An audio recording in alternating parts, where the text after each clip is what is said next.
हर हर महादेव। ओम नमः शिवाय। आप सभी को सावन मास सोमवार व्रत कथा की हार्दिक शुभकामनाएं। आप सभी पर भोलेनाथ की कृपा सदा सर्वदा बनी रहे। आपसे अनुरोध है कि कथा को पूरा अवश्य सुनिएगा।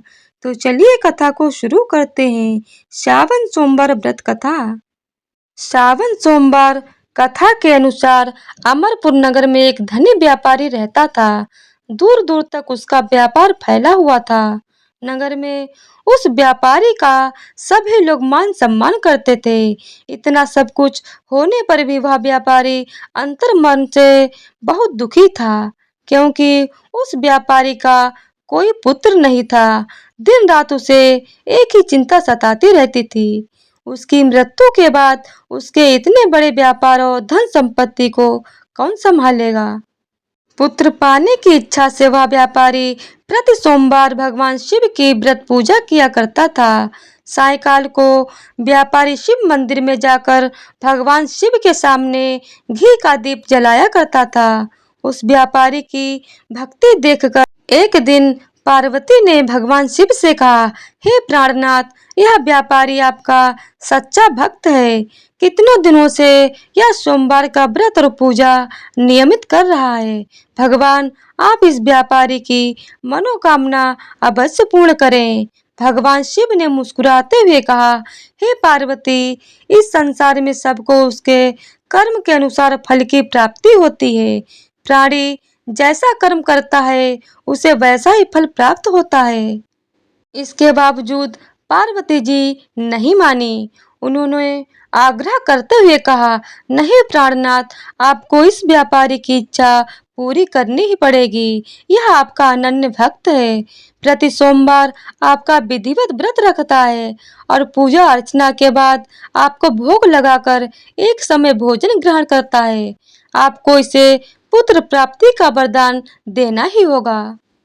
पार्वती का इतना आग्रह देखकर भगवान शिव ने कहा, तुम्हारे आग्रह पर मैं इस व्यापारी को पुत्र प्राप्ति का वरदान देता हूँ, लेकिन इसका पुत्र 16 वर्ष से अधिक जीवित नहीं रहेगा।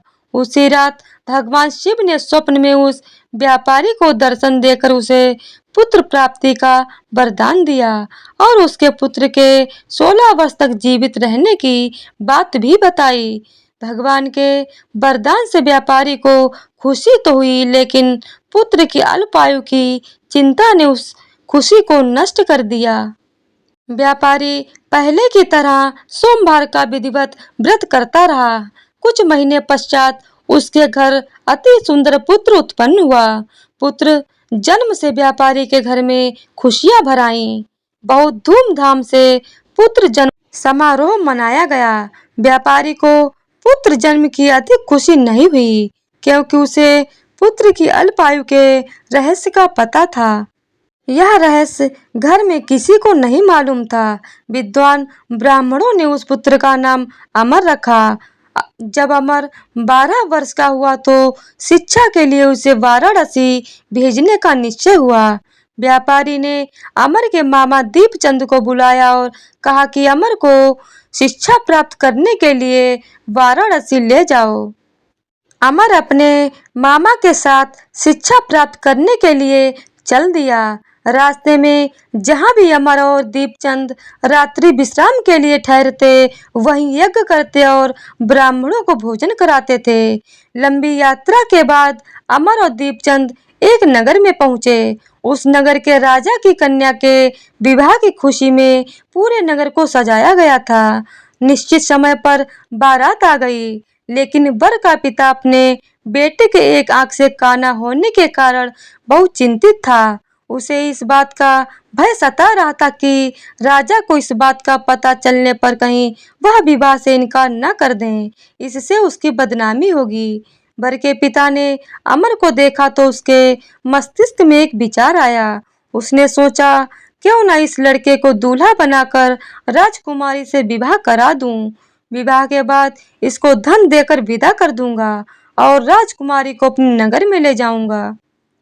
वर के पिता ने इसी संबंध में अमर और दीपचंद से बात की। दीपचंद ने धन मिलने के लालच में वर के पिता की बात स्वीकार कर ली। अमर को दूल्हे के वस्त्र पहनाकर राजकुमारी चंद्रिका से विवाह करा दिया गया।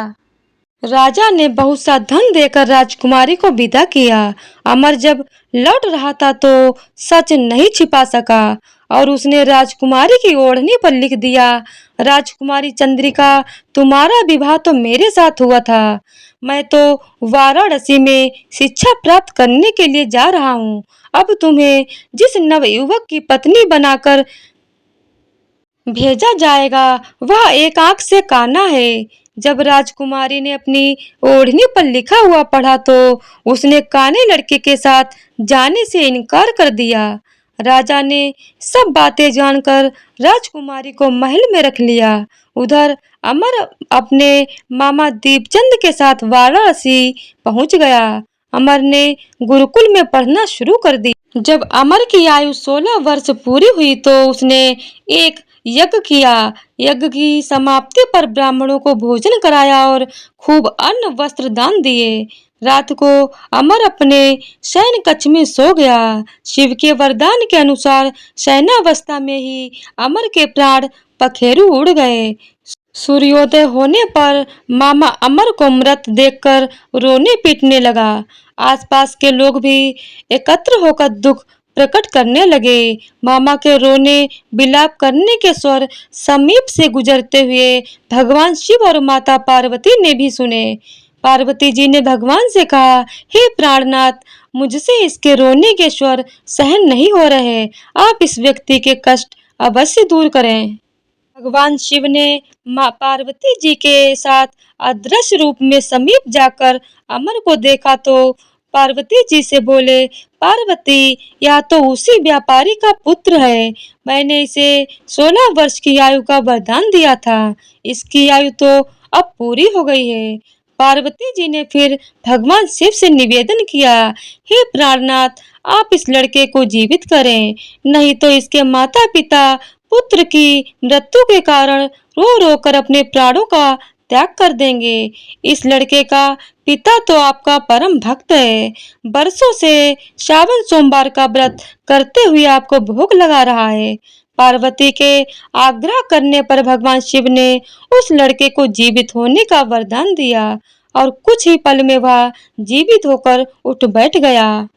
शिक्षा समाप्त करके अमर मामा के साथ अपने नगर की ओर चल दिया। दोनों चलते हुए उसे नगरी में पहुंचे जहां अमर का विवाह हुआ था। उस नगर में भी अमर ने यज्ञ का आयोजन किया। समीप से गुजरते हुए नगर के राजा ने यज्ञ का आयोजन देखा। राजा ने अमर को तुरंत पहचान लिया। यज्ञ समाप्त होने पर राजा अमर और उसके मामा को महल में ले गए और कुछ दिन उन्हें महल में रखकर बहुत सा धन वस्त्र देकर राजकुमारी के साथ विदा किया। रास्ते में सुरक्षा के लिए राजा ने बहुत से सैनिकों को भी साथ भेजा। दीपचंद ने नगर में पहुंचते ही एक दूत को घर भेजकर अपने आगमन की सूचना भेजी। अपने बेटे अमर के जीवित वापस लौटने की सूचना से व्यापारी बहुत प्रसन्न हुआ। व्यापारी ने अपनी पत्नी के साथ स्वयं को एक कमरे में बंद कर रखा था। भूखे प्यासे रहकर व्यापारी और उसकी पत्नी अपने बेटे की प्रतीक्षा कर रहे थे। उन्होंने प्रतिज्ञा कर रखी थी कि यदि उन्हें अपने बेटे की मृत्यु का समाचार मिला तो दोनों अपने प्राण त्याग देंगे। व्यापारी अपनी पत्नी और मित्रों के साथ नगर के द्वार पे पहुंचा। अपने बेटे के विवाह का समाचार सुनकर पुत्र वधू राजकुमारी चंद्रिका को देखकर उसकी खुशी का ठिकाना न रहा। उसी रात भगवान शिव ने व्यापारी के स्वप्न में आकर कहा, हे श्रेष्ठी, मैंने तेरे सावन सोमवार के व्रत करने और व्रत कथा सुनने से प्रसन्न होकर तेरे पुत्र को लंबी आयु प्रदान की है। व्यापारी बहुत प्रसन्न हुआ।